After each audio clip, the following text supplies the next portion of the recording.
Diafragmamizni yagona uyg'otish usuli bu aynan shu o'qlovni devorga qattiqroq predmetga mana tiqamiz va qarang, o'zimizni jasadimiz bilan emas, ichimizdagi mышца bilan давай. Давай. Yo'q, qattiqroq. Deyapti, soxta ovozni. Soxta. Soxta. Bu devorda teshib bormoqchisiz go'yoki ovozingiz bilan, nafasingiz bilan. Yillarda uni mayda, kichkina, pisaygan, yirtilgan ovoz bilan gapirmang. Davay.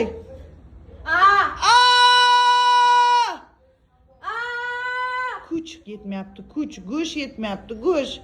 Pyure bo'lib aytyapsiz. Yoki tovuq go'sht bo'lib aytyapsiz. Menga qazili yoki bir tandir go'shtli bo'lib baqiring.